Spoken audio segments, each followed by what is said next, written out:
अब जानते कफ का सबसे खराब रोग क्या है? मोटापा। मोटापा कम करना है तो भरपेट गुड़ खाइए, भरपेट तिल खाइए, भरपेट मूंगफली खाइए, मोटापा भी कम हो जाएगा। हां, आपको डर है ना तिल खाएंगे जी उसमें से तेल है। तेल तो है तिल में, लेकिन वो HDL वाला, LDL वाला नहीं है, VLDL। ये मोटापा जो है ना वो VLDL और LDL का चक्कर है। HDL जैसे ही बढ़ेगा मोटापा अपने आप कम होगा, पेट अंदर ही जाएगा। आप में से कोई भी मेरे कहने पर 3 महीने एक एक्सपेरिमेंट कर लीजिए। तिल चबा चबा के खाइए, खाने के बाद 3 महीने के बाद वजन नापेंगे, 8-10 किलो कम मिलेगा, कम से कम इतना कम मिलेगा।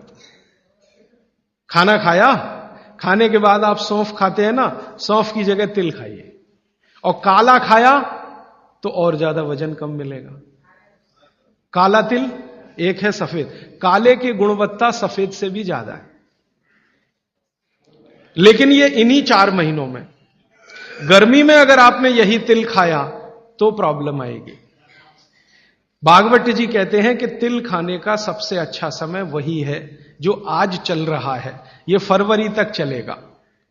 तो फरवरी तक, और कभी बहुत ज्यादा लिबरल हो तो होली के दिन तक वो कहते हैं तिल खाने का समय है। होली होते ही तिल कम करिए या खत्म करिए। फिर कुछ और चीज आएगी, वो क्या आएगी वो मैं बता दूं, लेकिन आप ये करके देख लीजिए। 4 चीजों को ज्यादा उपयोग आप करेंगे, वजन आपका कम होता जाएगा, पेट का अम्ल कम होता जाएगा, घुटनों के अंदर का जो कई बार कहते हैं ना डॉक्टर यूरिक एसिड जमा हो गया जी, यूरिक एसिड। यूरिक एसिड क्या है? अम्ल ही तो है। तो ये यूरिक एसिड आपको कम करना है, तो गांठ के सब जो माने जोड़ों के दर्द आपको कम करने हैं, तो इनके लिए ये सब चिकित्सा बताई है। तिल है, गुड़ है, और मैंने एक चीज बोली थी कि अगर आप जैन नहीं हैं तो शहद है।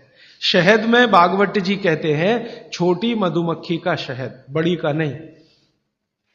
तो शहद लाएं तो उसको पूछ लीजिए। तो एक हिस्सा हो गया कफ का। अभी दूसरा पित्त का हिस्सा। पित्त का हिस्सा बहुत क्लियर है, एकदम स्ट्रेट फॉरवर्ड है कि घी ज्यादा खाएंगे पित्त आपका हमेशा सम रहेगा।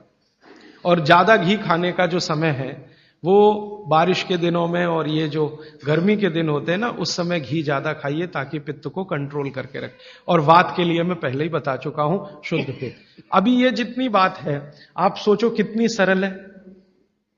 बस हमें अपनी जीवन शैली में थोड़ा बदलाव करना है। जीवन शैली में बदलाव से पहले मन में संकल्प लेना है कि जी हम तो ऐसे ही चलेंगे, दुनिया जिधर जाए जाए, हमें उससे मतलब नहीं, हम तो ऐसे चलेंगे।